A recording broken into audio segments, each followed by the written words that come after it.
Welcome home to St. Anne's. Please be seated.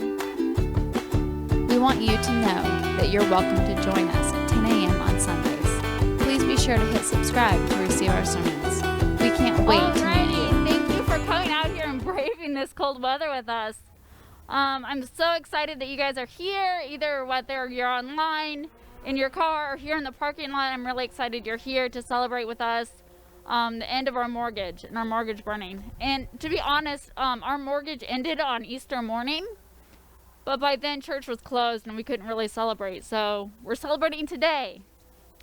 So I'm not going to talk a whole lot about our gospel today because I know we're all ready for s'mores. But here's what I do want to say, because we are coming up on our political season and stuff is getting really hot and heavy. And I think our gospel alludes to what is the role of a Christian in the political life. And that's complicated, isn't it? We go from the whole gamut of completely separate from church and state, we have nothing to do with each other, to church should control the state, right? And I'm going to tell you, as I normally do, that somewhere in the middle is the truth. A brief study of history will tell you that churches and religion running government is a bad thing. Because here's what happens. My religion runs your state. And my religion runs you. Your religion should leave me alone. Because chances are you and I don't agree. So if your religion is the one that should run everyone else's faith and life and government, raise your hand. Everybody wants to raise their hand, right? Because we know the right way. And what we know historically is that's terrible. And it's really, really bad. However, at the same time, I'm not going to go with complete separation. And here's why. Because our faith dictates how we live our lives. And our faith and our religion dictates every single moment of every single day. If your faith does not dictate your beliefs in how the government is run, then you're doing faith wrong. Because every single moment of every single day should be impacted by your faith and your religion.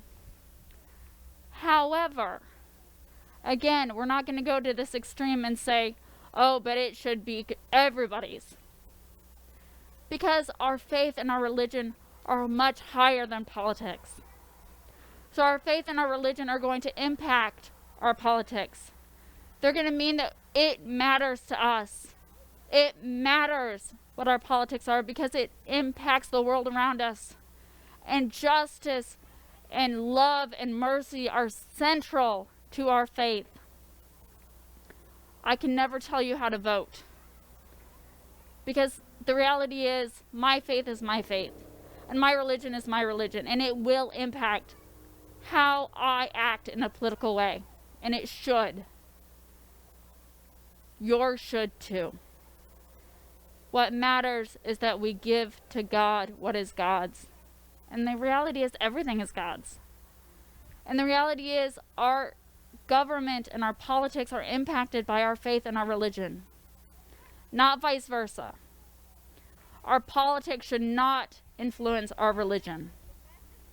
And I know it's really, really tempting for us to justify all of our stuff based on what we already believe.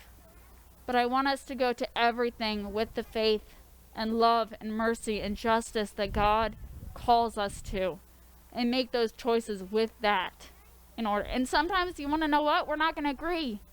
Because where we come to in love and justice and faith and mercy will be different, and that's okay. But what matters is that we always come to that place through God, through our faith, through our religion. And guys, we must act. We must. We are not separate. We are not separate. It all comes together. And so with that, who's ready to make s'mores?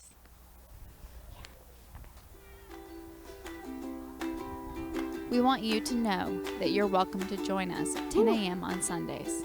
Please be sure to let hit us stand together subscribe and to say the words receive of our the Nicene sermons. Creed. We can't Or wait if you want to stay meet cuddled up, that's fine too. We believe in one God, the Father, the Almighty.